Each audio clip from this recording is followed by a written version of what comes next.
On clicking the Kolab icon in the bottom center of your app, you will be taken to the Kolab section.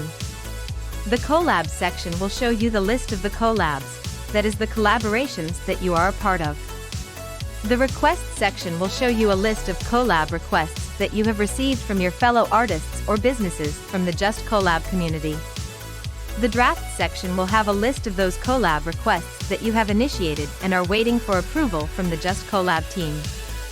The Create Collab button will help you to create your own collab, whereas the Explore Collab button will help you to explore all the ongoing collabs in the JustKolab community.